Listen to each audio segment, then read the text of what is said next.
PHIVOLCS na itala ang muling pagbuga ng abo ng Bulkang Mayon kaninang umaga. Seguridad sa paligid ng Mayon, hinigpitan habang posibleng palawakin hanggang sa 7 kilometers ang danger zone. Muling pagtaas sa presyo ng diesel, idinaing ng isang grupo ng PUJ drivers.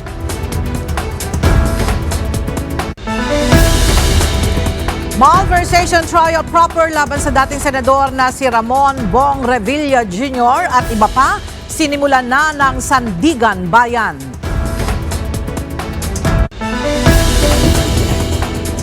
Vice President Sara Duterte kinwestiyon ang pagiging kumpiyansa ng ilang mambabata sa impeachment case laban sa kanya. Pagpapalawak sa voucher program para sa mga pribadong paaralan, aprobado na sa Senado.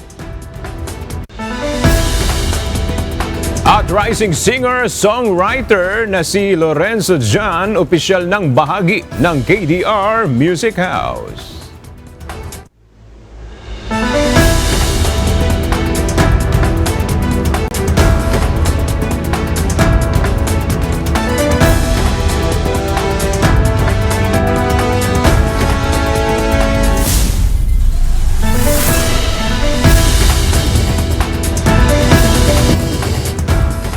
Magandang tanghali mga kasangbahay. Ngayon po ay araw ng Martes, May 5, 2026. Tayo po ay sabayang napapakinggan sa Radyo La Verdad 1350, ang UNTV Radio. At una sa mga balita ngayong tanghali.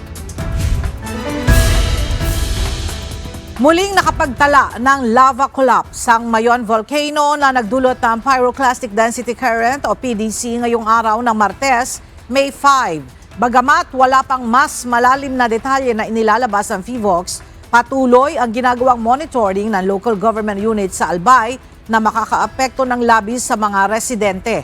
Para sa detalye, makibalita tayo kay Ryan Salatandol, live.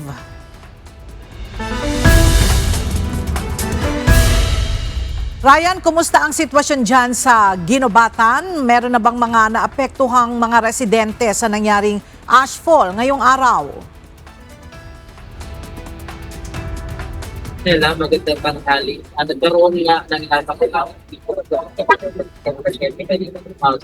At ito nga ay nagdulot ng pyroclastic density current. Pero sa kasalukuyan, nandito kami sa Dubai. At dumaan kami sa Kabaligan kanina.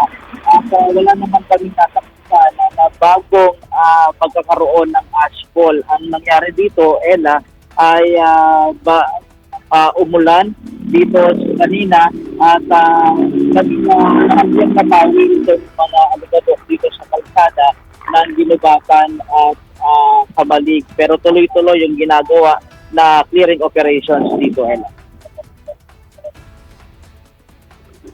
Muling nakapagtala ng lava collapse ang Mayon Volcano na nagdulot ng Pyroclastic Density Current o PDC ngayong araw ng Martes, May 5. Bagamat wala pang mas malalim na detalye sa inilabas ng PHIVOLCS sa kuha ng speed camera footage ng Mayon Volcano Observatory at PHIVOLCS Quick Response Team, kitang-kita ang pagguho ng lava flow na nagresulta sa PDC o mas mainit, mga mainit na abo na dumadaloy pababa. Nangyari ang nasabing insidente sa pagitan ng alas 7:19 hanggang alas 7:26 ng umaga ngayong ikalima ng Mayo sa Miisi Gali na nasa timog kanlurang bahagi ng bulkan. Pagtitiyak lamang ng PHIVOLCS hinggil sa pinakitang aktibidad ng bulkan ngayon na may nagaganap na mataas na antas ng abnormalidad at posible pa nga ang mga panganib sa pagsabog. Pinayuhan din ang mga residente na malapit sa mga daluyan ng ilog na maging alerto sa posibleng lahar at sediment-laden stream flows lalo na kung magkakaroon ng malakas na pag-ulan. Inaalam pa natin kung ang mga lugar na naklear sa naunang ashfall ay noong Sabado ay muling natabunan ng panibagong pagbuga ng abo mula dito sa Bulkang Mayon. At yan muna ang latest live mula dito sa Ginobatan, Albay. Balik sa iyo. Maraming salamat, Ryan Salatandol. Hinigpitan pa ng Philippine National Police ang seguridad sa paligid ng Bulkang Mayon. Ito'y dahil sa posibleng palawakin pa sa 7-kilometer ang danger zone. Ang detalye hatid ni Lea Ilagan live.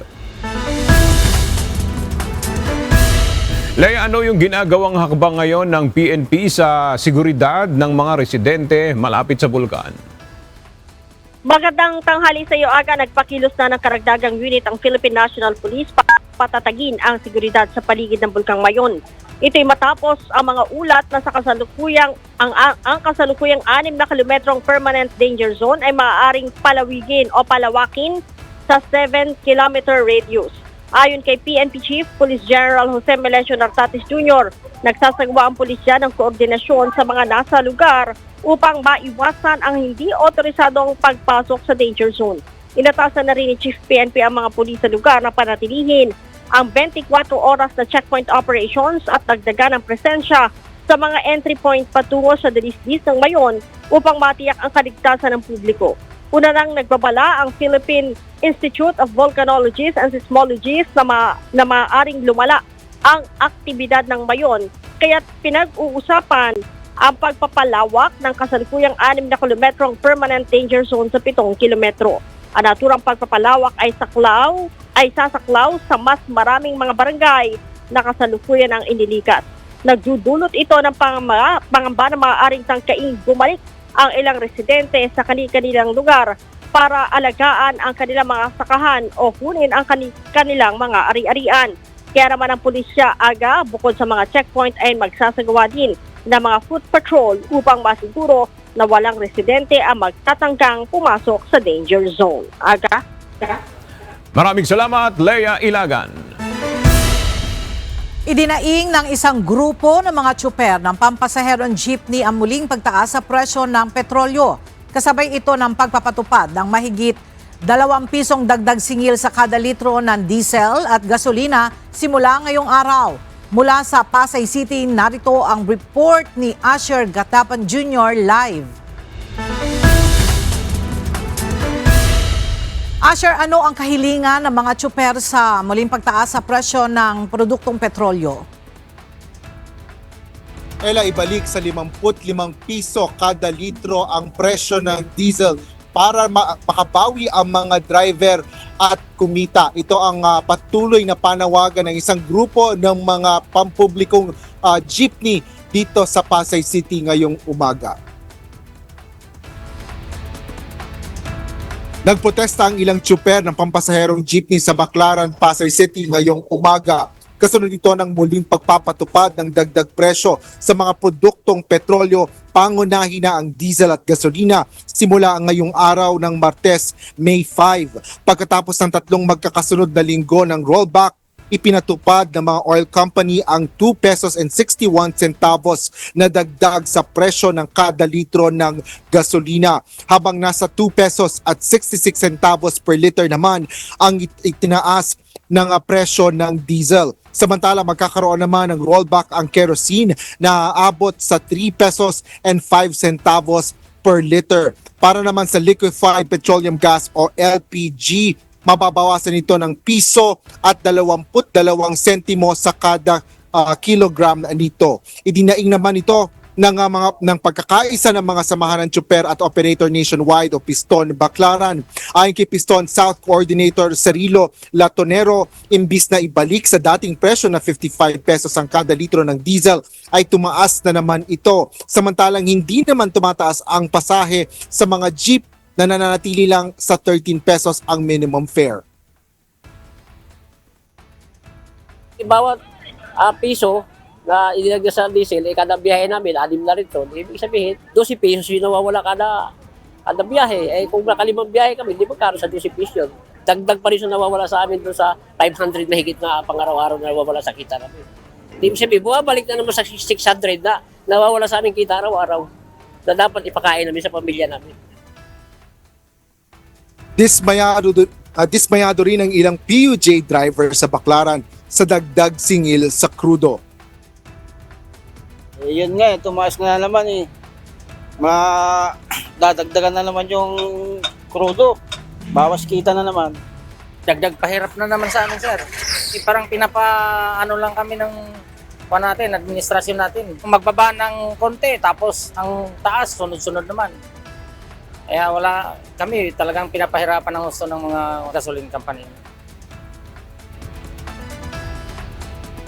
Ella, bukod sa pagbababa ng presyo ng krudo ay nakiisa rin ang grupo ng Piston Baclaran sa mga panawagan na tanggalin ang VAT or Value Added Tax at Excise Tax. Gayun din ang pagbabasura sa Oil Deregulation Law. Kanina ay nagsagawa nga ng kilos protesta ang ilang mga tsuper dito sa Baclaran, Pasay City, ngunit agad naman silang natapos ang kanilang programa.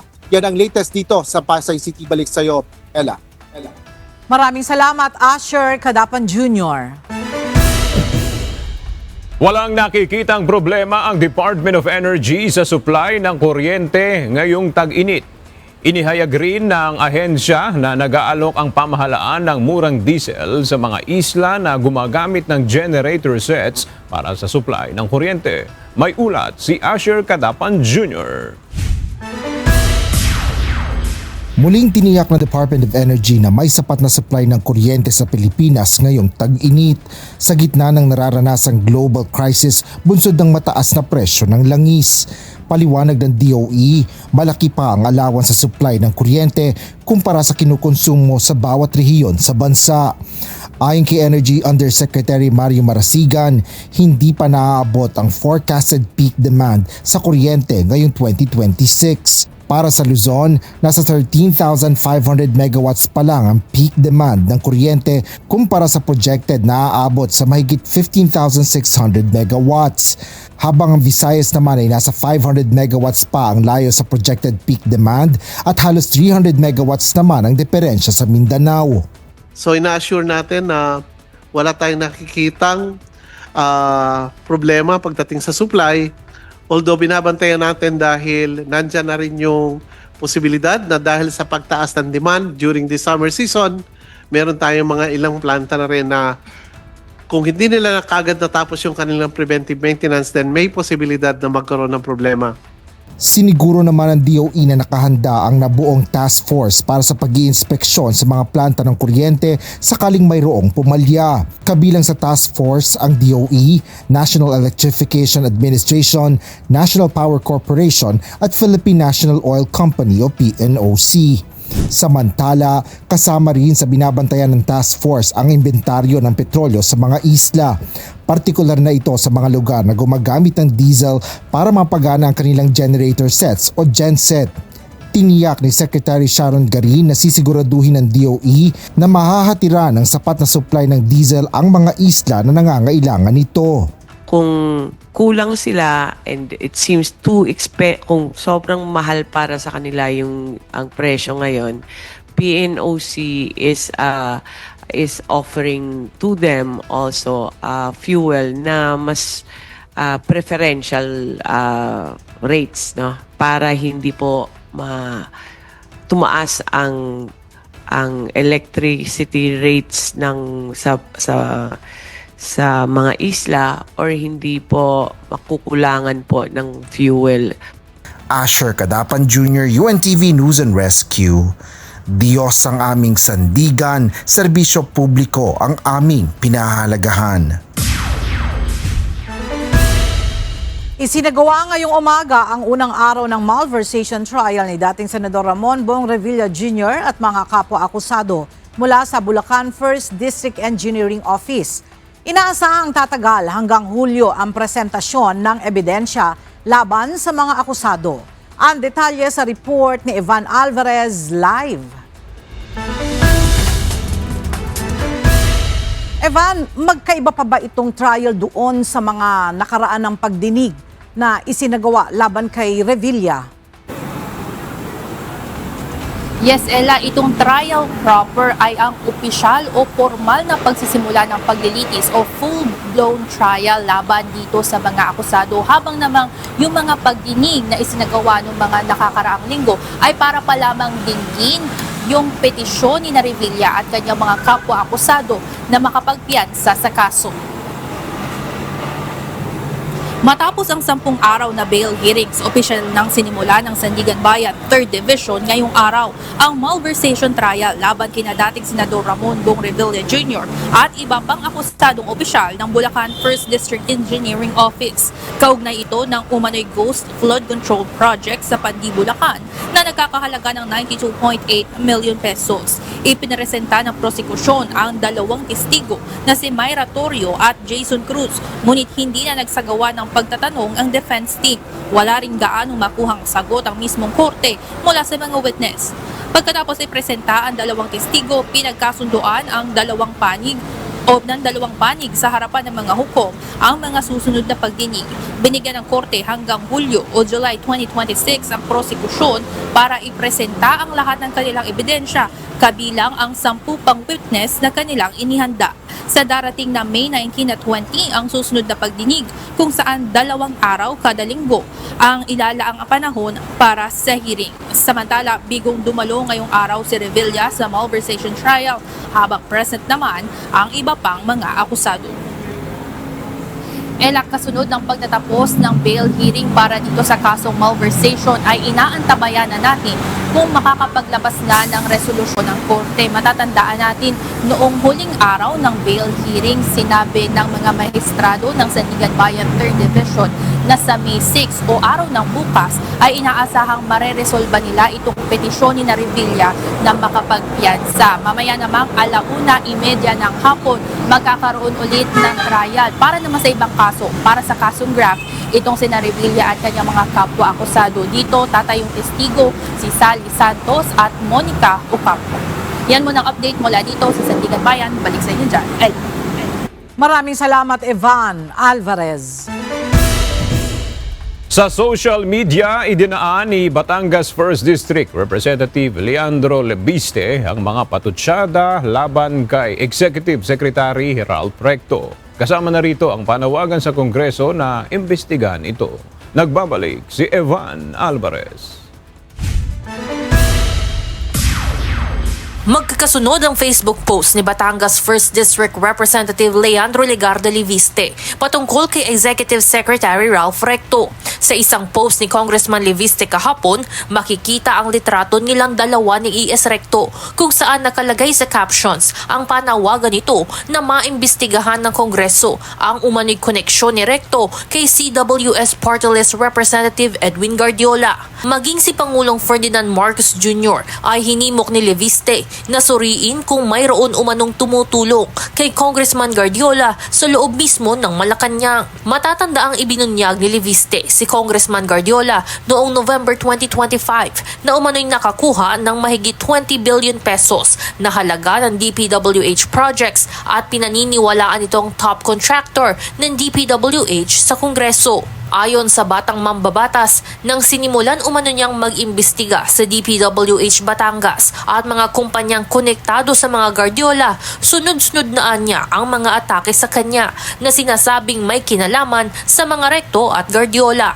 Bago ang Facebook post na ito, nauna nang ipinost ni Leviste ang larawan ng umano'y meeting kasama si Guardiola at Recto. Sa caption nito, niyaya umano siyang maging partner ng dalawa. Nag-comment naman si E.S. Recto sa litrato ng "The guy is crazy." Samantalang sinigundahan pa ni Leviste ng isa pang picture para pabulaan ang artificial intelligence o AI generated ang kanyang naunang nilabas na litrato. Kahapon, tinangkang magsagawa ng privilege speech ni Leviste sa unang araw ng balik sesyon ng Kongreso, ngunit bigo itong sumalang sa plenaryo. Mr. Speaker, I rise on a point of personal and collective privilege. The Executive Secretary made statements about me multiple times today, and I would like to respond. Sa ngayon, inaantabayanan pa ang reaksyon sa panig ni E.S. Recto at Representative Guardiola hinggil sa mga pahayag na ito ni Congressman Leviste. Evan Alvarez, UNTV News and Rescue. Diyos ang aming sandigan, serbisyo publiko ang aming pinahahalagahan. Iginiit ni House Committee on Justice Chairperson at Batangas 2nd District Representative Jervy Luistro na nadagdagan pa ang suporta sa impeachment sa Kamara ni Vice President Sara Duterte. Samantala, target na ngayong araw na maipadala ang kopya ng committee report at resolusyong nagtatakda ng articles of impeachment sa Vice Presidente, complainants at lahat ng House members. Mula sa House of Representatives, may report si Rosalie Coz live. Rosalie, anong pananaw ni House Justice Chairperson Luis Ro sa ulat na nababawasan yung bilang ng mga sumusuportang kongresista sa impeachment ni VP Duterte sa Kamara? Ella, nagtataka si House Justice Committee Chairperson at Batangas 2nd District Representative Jervy Luis Ro sa ulat na nababawasan yung bilang ng mga kongresistang sumusuporta sa proseso ng impeachment laban kay Vice President Sara Duterte. Anya, hindi ito ang ipinapakita sa nangyaring botohan sa House panel kaugnay ng pagtukoy ng probable cause sa mga reklamong impeachment at ng aprubahan ng committee report at resolusyong nagtatakda ng articles of impeachment laban sa Vice Presidente. Pakinggan natin ang pahayag ni House Justice Committee Chairperson, Representative Jervy Luis Ro. How can it be decreasing if from 53 naging 55? I think it's increasing, no? With its plain view from 53 to 55, the interpretation should be nag-increase ang support in the Justice Committee. I don't know any Kong who is withdrawing his vote or signature from the determination of probable cause and even from our approval of committee report yesterday. So, from my end, I deny that allegation that there are Kongs who are withdrawing their signatures. Dahil sa unanimous vote sa House Justice Committee, lulusot ang impeachment ni VP Duterte hanggang sa plenaryo ng Kamara. Samantala, target na ngayong araw na maipadala ang kopya ng committee report at resolusyong articles of impeachment sa respondent o ang Vice Presidente, complainants at lahat ng House members. Ito ay oras na maisama sa order of business ng plenary session ng Kamara ngayong araw ang ulat at resolusyon. I anticipate that today, nag-uumpisa na ang transmittal nitong mga documents na ito. That includes the committee report, the resolution, the articles of impeachment to the justice members, the respondent vice president, and even to the complainant. Aga, inirekomenda ng House Justice Committee na ma-impeach si VP Sara sa 4 na articles of impeachment. Partikular na ang maling paggamit ng confidential funds, hindi maipaliwanag na yaman, bribery, graft and corruption, at matinding pagbabanta. Balik sa iyo, Ella. Maraming salamat, Rosalie Coz. Hindi na inaalis ng mga senador ang posibilidad ng pag-akyat sa kanila ng articles of impeachment ni Vice President Sara Duterte. Ito ay matapos pumasa na ito sa ginawang botohan ng House Committee on Justice Members. May report si Jed Neresina. Hindi na ikagugulat ni Senator Amy Marcos kung ipapasa na sa kanila ng House of Representatives ang articles of impeachment laban kay Vice President Sara Duterte. Ito ay matapos ding pagtibayin ng House Justice Committee members. Ang report, resolution at articles of impeachment laban sa pangalawang Pangulo kahapon May 4. Dagdag ng Senadora, may pananakot din umanong nagaganap sa Senado para bumoto laban sa Vice Presidente. Di ba sinabi ko, 3 little letters kasi ang ginagawa nila. Nung una, FLR, for later release. Ibig sabihin, itetenga yung kanilang mga project. Ngayon, nasanay na sa hirap at hirap pa rin na talagang walang mga project, walang lumalabas. Ngayon, yung 3 little letters daw, OMB, kakasuhan daw kayo. Ano ba ito, nananakot? Pagbihira naman. Pag hindi sila bumoto sa baba. May balitang ganyan, pati dito sa itaas. Ang pahayag na ito ng Senadora ay may kaugnayan sa nauna nang sinabi ng kapatid ni VP Sara na si Davao City 1st District Representative Paulo Pulong Duterte na maging sa Senado umano ay mayroon ng nag-uusap-usap hinggil sa pagboto sa impeachment. Kamakailan ipinost ni Congressman Pulong sa social media na sa halip na maging abala ang mga mambabatas sa pag-aayos ng problema ng bayan ay pag-aayos umano ng boto ang pinagkakaabalahan ng mga ito. Samantala nananatili namang matatag ang liderato ni Senate President Vicente Tito Soto III sa gitna ng mga usap-usapan tungkol sa posibleng kudita o palit liderato bago ang inaasahang impeachment trial laban kay Vice President Duterte. Ayon kay Senator Erwin Tulfo na miyembro ng mayorya, kumpiyansa siya sa suporta ng Senate Majority Bloc sa leadership ni SP Soto. I don't think so. I think they cannot muster enough votes for it. Well, because, I mean, we have a lot of problems. Napakadaming problema. Diba? Problema sa petrolyo, na mataas, healthcare, mga tao, hindi alam kung saan kukuha ng pambayad sa ospital, pagkain, napakamahal, salary. Unahin pa ba natin muna yung mga issues ng change of leadership? Why? Siguro dapat unahin natin sa sarili, ang ating mga partido, yung interest ng mga yan, at yung interest ng tao.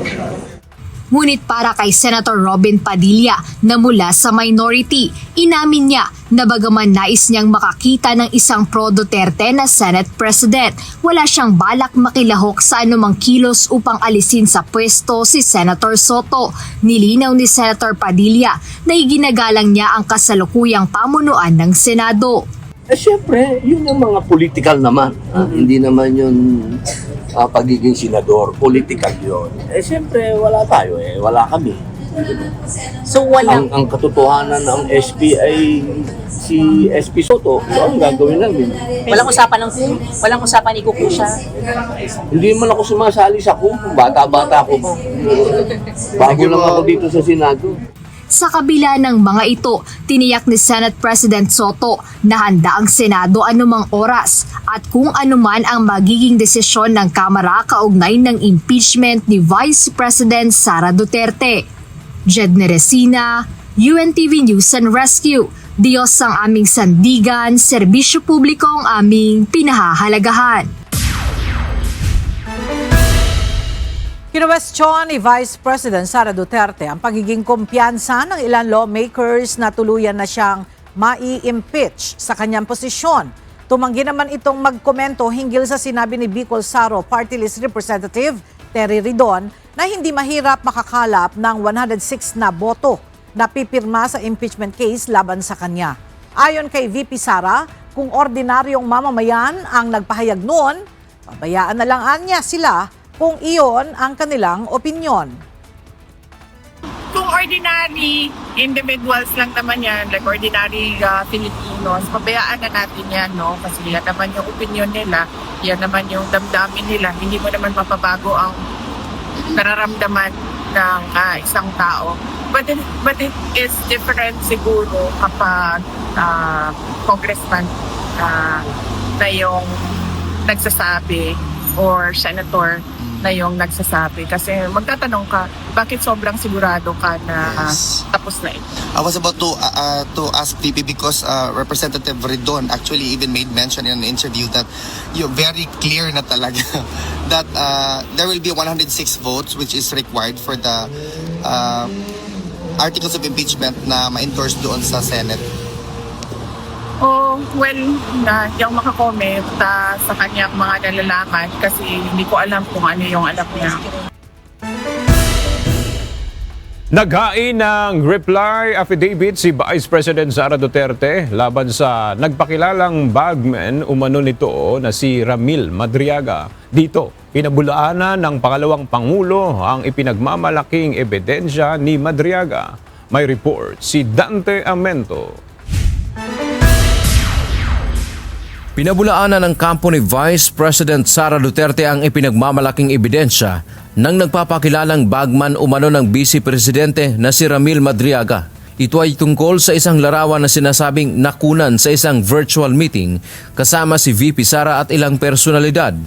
Ginamit ito ni Madriaga para patunayan na magkakilala o malapit ang kanyang kaugnayan sa Vice Presidente.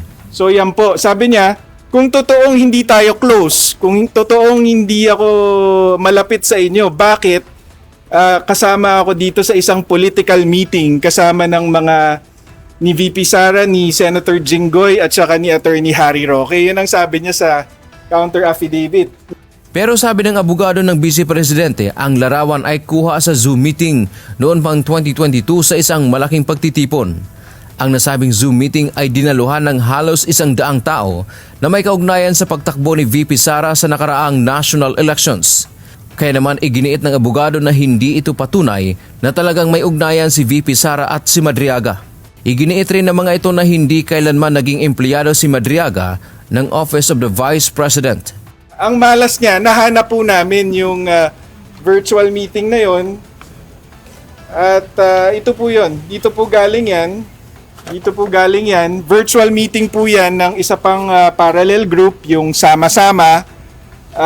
At naimbitahan lang po ng parallel group, yung ibang parallel groups katulad ng EC Pilipinas. Kaya po naka-attend si Ramil Madriaga.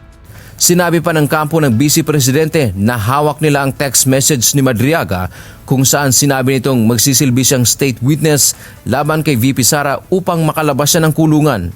Naniniwala ang kampo ng pangalawang Pangulo na kung pagbatayan ang merito ay malakas ang inihain nilang reklamo laban kay Madriaga. Dante Amento, UNTV, News and Rescue. Diyos ang aming sandigan, serbisyo publiko ang aming pinahahalagahan. Ipinaliwanag ni National Bureau of Investigation Director Melvin Matibag ang mga sirkumstansya na nakapaloob sa kumalat nitong recorded phone conversation sa social media na anya'y nangyari pa noong 2020. Gayunpaman, inihahanda na ng NBI ang isasampang reklamo laban sa mga nasa likod na nag-post ng naturang audio recording. May ulat si Benedict Samson. Huwag mo akong pagmumurahin. O, sige. Sige, okay. Ako, bababa ako ng police station para i-report yung pag-ano mo. I-report mo? Oo, hindi. Opo. Dahil pag pinatay kita, walang ebidensya. Oo, ayan. Hindi itinanggi ni National Bureau of Investigation Director Atty. Melvin Matibag ang kumakalat na recorded phone conversation sa social media nitong weekend. Sa audio clip na ito na sinasabing nangyari noong taong 2020, maririnig ang boses ni Atty. Matibag na nakikipagtalo sa isang lalaking nagngangalang Mel Sabio. Aminado si attorney sa pagbabantang nasabi niya sa viral post. Pero gate niya, bugso lamang ito ng damdamin dahil sa kanyang matinding galit noong panahong yaon. Nagbabago naman talaga, pero syempre there are times na yung galit mo hindi mo talaga mapipigilan eh. I share to you the background, and si Mel din, yun din yung sinabi ko sa kanya, ba't ako nagsalita sa kanya ng ganun. Tinala ng NBI Director, maaaring ipinakalat ang nasabing recorded audio matapos ang kanyang pagharap sa House Committee on Justice bilang isa sa mga resource person sa isinagawang impeachment proceedings laban kay Vice President Sara Duterte. When I started na balita that I will be testifying dun sa impeachment, nagsimula na yan kung ano-ano. Just to give context dun sa video na yan, ito yung 2020 pa to na video, kaya yung mga comments and yung mga nilalagay na caption medyo hindi malayo sa katotohanan. Ayon kay Atty. Matibag, away politika ang naging ugat ng mainit nilang pagtatalo ni Mel Sabio. Ngunit matapos ang insidente ay nagkaayos din naman anya siya ng lalaki na kanya rin umanong kaibigan. Yung outburst ko talaga, tinawagan ko si Mel, tapos nagsalita ako ng mga ganon. But that was a private conversation.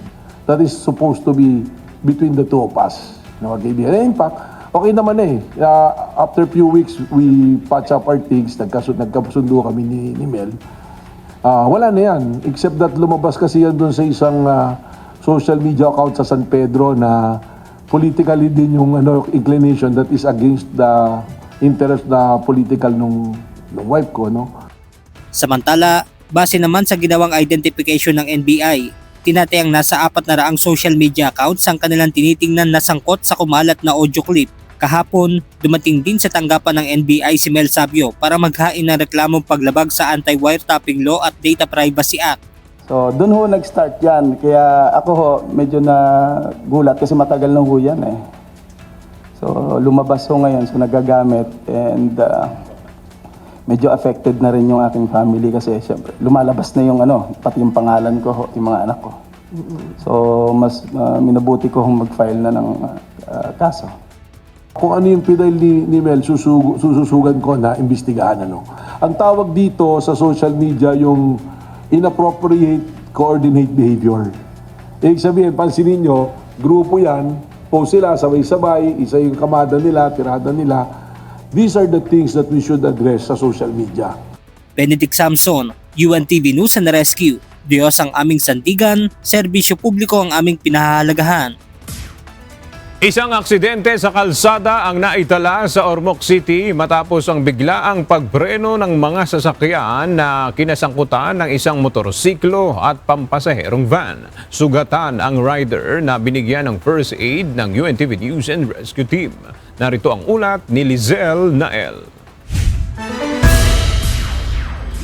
Parang sa loob dito. Bali mo nga. Makapot pa kayo mo na.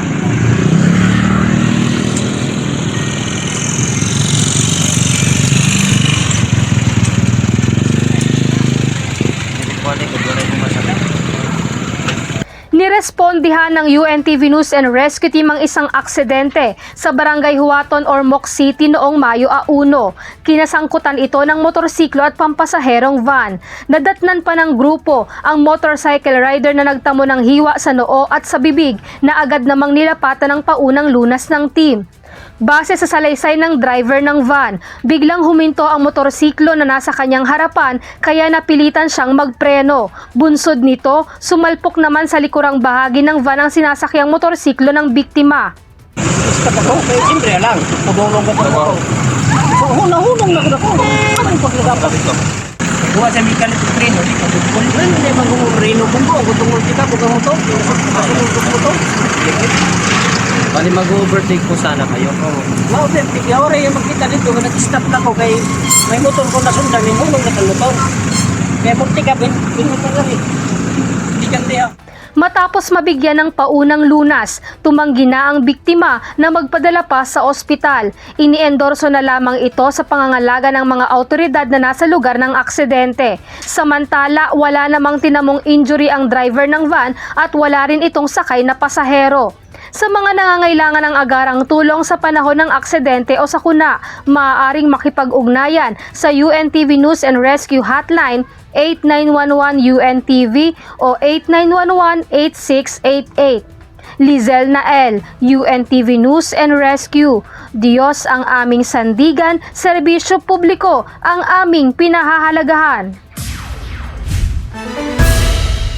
Kinumpirma ni Kamalig Mayor Caloy Baldo na apektado ang kalusugan ng ilang mga residente sa Albay dahil sa pagbuga ng usok ng Mayon Volcano. Sa ngayon, anya, nakikipag-ugnayan na sila sa Department of Health para makakuha ng mga gamot.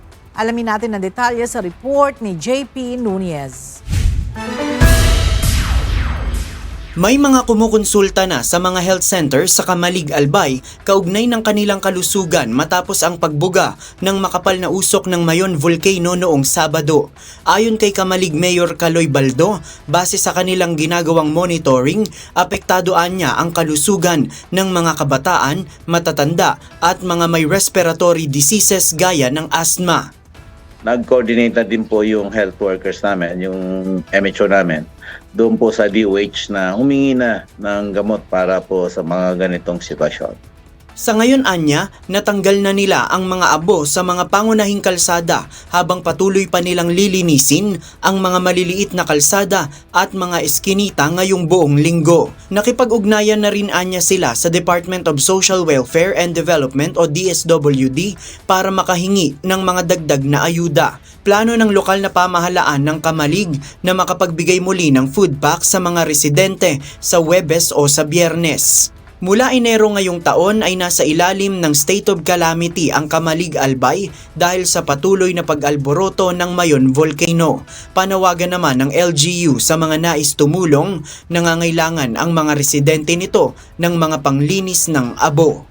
Ang request po ng ating mga kababayan, mabigyan sila gamit sa paglinis tulad ng pong walis tingting, walis tambo, lagayan ng tubig po, at kung mayroon din po kayong pala at yung asarol. JP Nunez, UNTV, News and Rescue. Diyos ang aming sandigan, serbisyo publiko ang aming pinahahalagahan. Pupunta sa Pilipinas si Republic of Paraguay President Santiago Peña Palacios para sa isang official visit sa imbitasyon na rin ni Pangulong Ferdinand Marcos Jr. Sa May 11 ang dating ng Paraguay President at bibigyan ng official honors sa Palasyo ng Malacanang. Magkakaroon rin ng bilateral meeting sina Pangulong Marcos at President Palacios para pag-usapan ang pagpapalakas ng relasyon ng dalawang bansa. Ito ang kauna-unahang presidential visit ng Paraguay sa Pilipinas. Bumili sa 7.2% ang headline inflation o overall inflation sa buwan ng Abril batay sa datos ng Philippine Statistics Authority. Mas mataas ang numerong ito kumpara sa headline inflation na naitala noong nakaraang buwan na 4.1% at malayong-malayo naman sa 1.4% inflation noong April 2025. Ayon sa PSA, ang pagtaas ay bunsod ng patuloy na pagtaas ng presyo ng mga pangunahing bilihin at serbisyo. Aprobado na ng Senado sa ikatlo at huling pagbasa ang panukalang naglalayong isabatas ang National Private Education Voucher Program. Layo nito na maabot at matulungan ang mas maraming estudyante na nagnanais makapag-aral sa mga pribadong paaralan. Mula sa Senado, makibalita tayo kay Jed Neresina Live.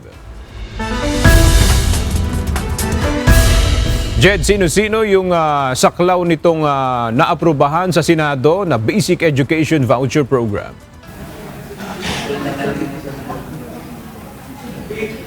Aga batay sa naaprobahang panukalang batas, saklaw ng nasabing voucher program para sa mga pribadong paaralan yung lahat ng antas ng basic education kung saan magsisimula ito sa kindergarten hanggang sa grade 12 o senior high school. Inaprubahan na ng Senado sa ikatlo at huling pagbasa ang Senate Bill No. 1981 o ang Private Basic Education Voucher Program Act. Sa pamamagitan ng botong 22-0. Naglalayong isabatas ng panukalang ito ni Senator Bam Aquino na sponsor at co-author ng batas, ang National Private Education Voucher Program upang magkaroon ng mas maayos na sistema sa pagtulong sa mga mag-aaral.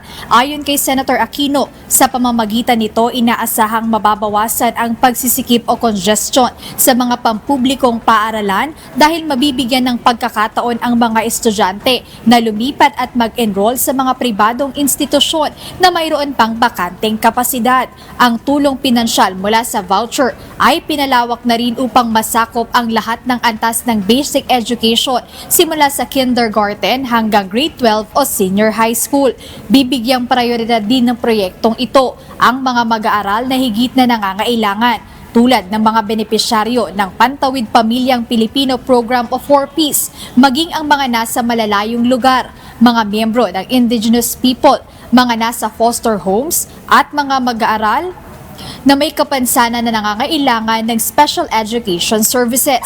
Samantala, suportado rin ng Vice Chairman ng komite na si Senator Sherwin Gatchalian ang hakbang na ito bilang paraan aniya upang mas mapatatag ang ugnayan sa mga pribadong paaralan habang tinitiyak na ang pondo ng bayan ay napupunta sa mga tamang tao.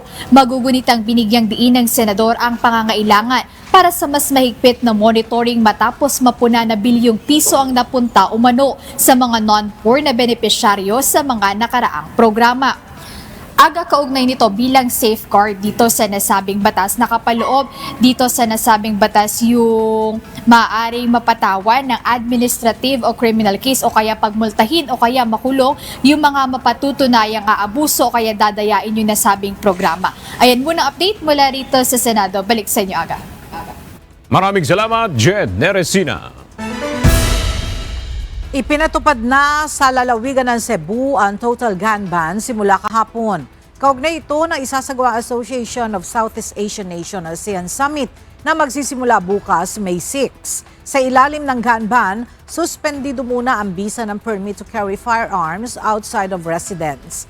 Mahigpit din munang ipagbabawal ang pagdadala ng mga baril para sa mga miyembro ng gun club. Maging ang permit para sa mga gun manufacturers, dealers at repair services. Hindi rin muna pahihintulutan ang pagtatransport at pagbili ng mga pampasabog at explosive ingredients. Tanging ang mga tauhan ng Pambansang Pulisya ng Pilipinas, Armed Forces of the Philippines at mga tauhan ng iba pang ahensyang nagpapatupad ng batas sa opisyal na tungkulin ang pinapayagang magdala ng mga baril. Sakop din ng ban ang pansamantalang pagpapasara ng mga firing range at pagsuspinde ng lisensya ng mga manufacturer ng paputok at pyrotechnic devices. Iiral ang gun ban hanggang May 11, 2026.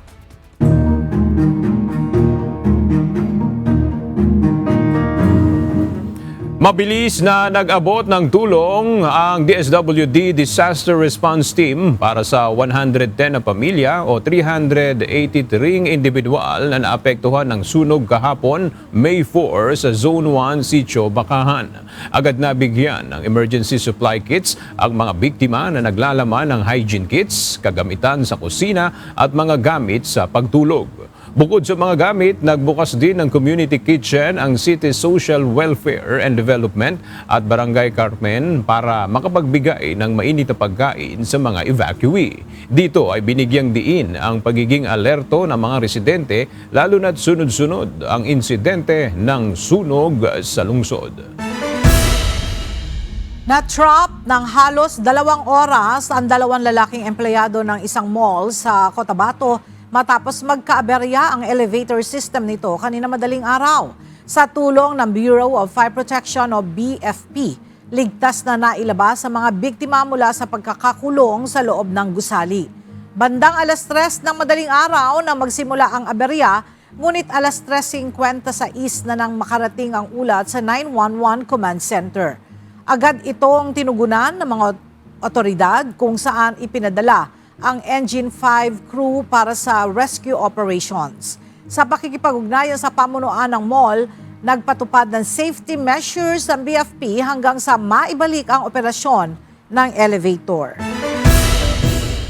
Bilang paghahanda sa panahon ng tag-ulan at pagsugpo sa mga sakit, sabay-sabay na naglinis ng kanilang mga komunidad ang mahigit 500 barangay sa lalawigan ng Bulacan. Ang nasabing aktibidad ay bahagi ng nationwide clean-up drive na layong maibalik ang disiplina at pagkakaisa ng mga mamamayan. Mula sa Giginto, Bulacan, makibalita tayo kay Nestor Torres Live. Nestor, kumusta yung sitwasyon dyan at ano yung naging turnout sa ginawang cleanup drive sa lugar? Magandang tanghali aga. Tuwing araw nga ng Sabado ang sabayang clean-up drive sa mahigit 500 barangay dito sa Bulacan. Hindi lang mga barangay official, involved din ang komunidad sa barangay para magtulong-tulong para maglinis at maayos na kapaligiran sa lahat ng barangay. Epektibo sa 500 at 69 na barangay sa probinsya ng Bulacan ang kalinisan program Clean-up Drive ng Department of Interior and Local Government o DILG. Mula nang ipatupad ito ng DILG, nationwide ay nabawasan na ang mga basura at kalat sa mga lansangan. Ayon sa kay Bulacan DILG Provincial Director Mirby Pabia, kung dati ay kadalasan mga barangay ang naglilinis, mga barangay official naglilinis sa buong komunidad, ngayon ay malaking tulong na rin na ang buong komunidad na rin ang naglilinis ng paligid upang huwag maipon ang mga basura sa mga barangay. Kahit paano po ay nakakabawas sa mga basura, nakakabawas sa mga nagpo-cause ng basura sa mga barangays natin, na may maintain kahit paano nagkaroon din ng pagbabago sa cleanliness ng mga barangays natin.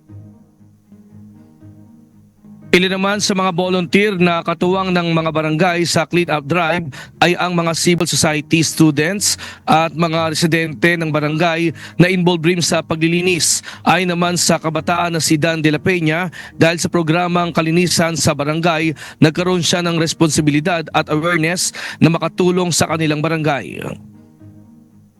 Kami pong mga kabataan, sumasama po kami sa paglilinis po. Pag may pagkakataon pong gumagawa po kami, sumasama po kami sa paglilinis sa mga barangay po.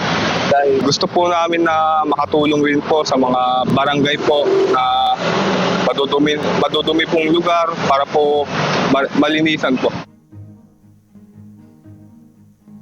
Sa mandatong ito ng DILG, nakapokus ngayon ang mga barangay maging sa iba't ibang mga rehiyon sa kalinisan clean-up drive sa barangay. Depende ito sa schedule nila kung kailan sila maglilinis sa barangay sa loob ng isang beses sa isang linggo.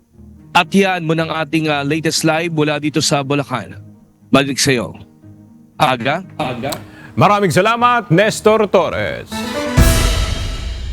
Puspusan na ang paghahanda ng pamahalaang panlalawigan ng Agusan del Sur para sa nalalapit na pagdaraos ng 2026 Palarong Pambansa na gaganapin sa darating na May 24 hanggang May 31.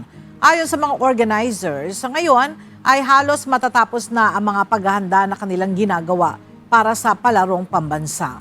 May report si Alan Manansala. Malapit nang matapos ng mga organizer ang paghahanda na ginagawa para sa nalalapit na pagdaraos ng 2026 Palarong Pambansa.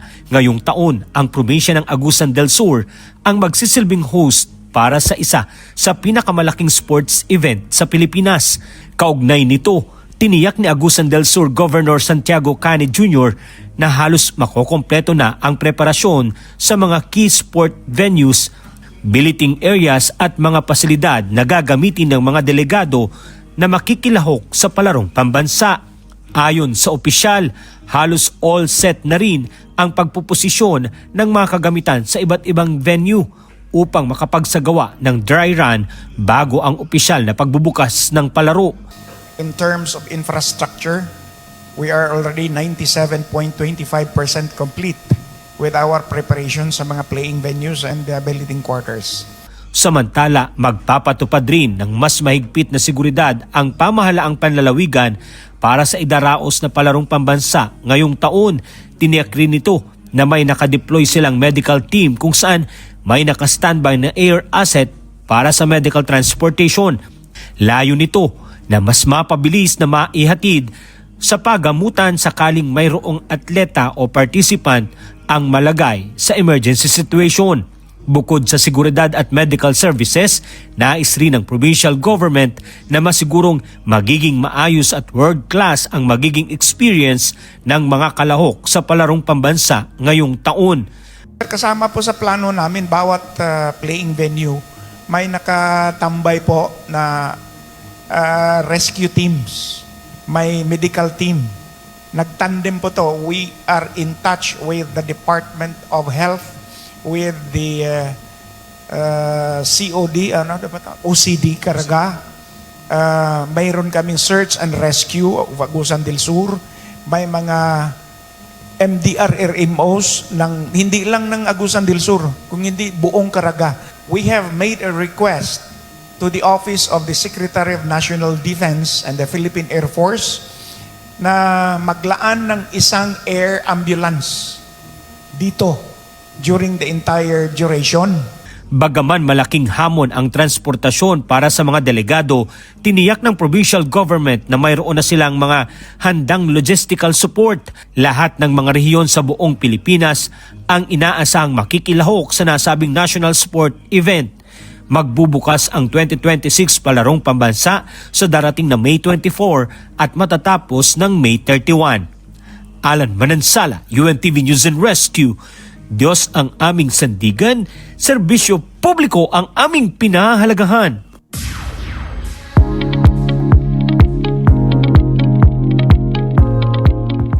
Opisyal na ang bahagi ng KDR Music House ang rising singer-songwriter na si Lorenzo John.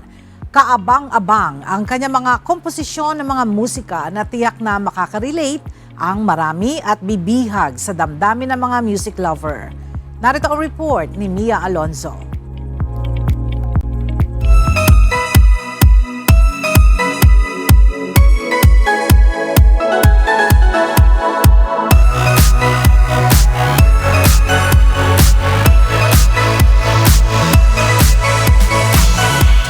Isang bagong tinig ng original Filipino music ang opisyal ng haharap sa mas malaking entablado.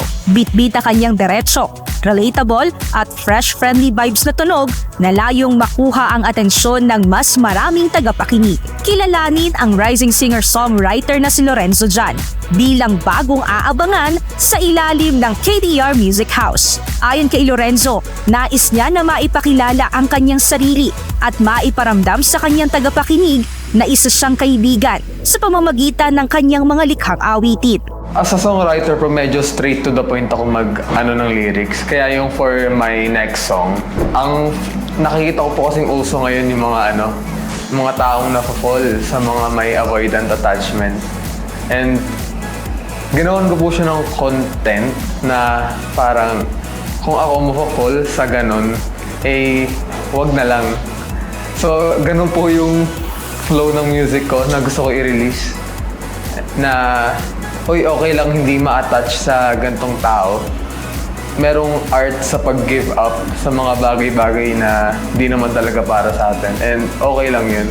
Hindi po siya masama. Nagsimula ang kanyang musical journey noong panahon ng COVID-19 pandemic kung saan gumawa siya ng beats at nag-upload ng covers online. Mula rito, lumawak ang kanyang audience sa social media at nakapagtanghal na rin siya ng live performances. Isa rin sa mga natatanging detalye sa kanyang musika ay ang paggamit ng mga personal na tunog katulad ng isang mug na ani ay regalo sa kanya ng kanyang lola na kanyang ginamit bilang sound effects sa kanyang kanta. Mula sa paggawa ng musika bilang isang hobby, umaasa si Lorenzo na mas mapalawak pa ang kanyang maaabot sa ilalim ng KDR Music House. Siguro yung nagpa-motivate po sa akin is yung buong movement ng OPM itself. Na-inspire din ako sa movement ng mga ibang artists. Parang gusto ko rin may ambag. Samantala, ayon naman sa Operations Director ng KDR Music House na si Direk Arnold Sanchez, isa sa mahalagang tinutuon ng label ang pagiging open-minded ng isang artist na tinuturing nila bilang isang mahalagang haligi para sa mas malikhain at collaborative na pagbuo ng musika. I can speak for KDR Music House. Ang goal kasi namin, yung how do you call it, ang aming tagline ngayon is sending message through music. And ang mensahe kasi nanggagaling sa puso ng tao Gusto niyang sabihin nanggagaling sa puso ng tao. And I think yung attitude ng tao, that's one way of knowing kung ano yung kanyang nasa sa loob. No, how he talks, how he communicates, paano siya tumanggap ng mga bagay-bagay. Kaya yun, titingnan namin paano magmamatch ba dun sa sa perspective ng KDR Music House. Kaya naman abangan ang pag-arangkada ni Lorenzo sa OPM scene, dala ang kanyang natatanging tunog na handa nang ipakilala sa buong industriya ng musikang Pilipino. Nia Alonso, UNTV News and Rescue. Diyos ang aming sandigan, serbisyo publiko ang aming pinahahalagahan.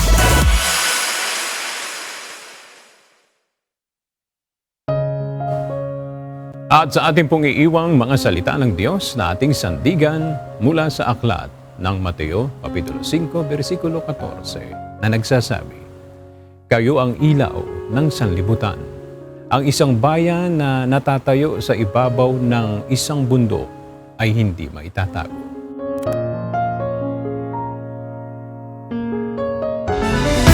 At yan ang mga balitang aming tinutukan at inaksyonan dahil sa aming pagbabalita, una ang pagkalinga sa kapwa. UNTV ZE News, may balita saan mang panig ng daigdig.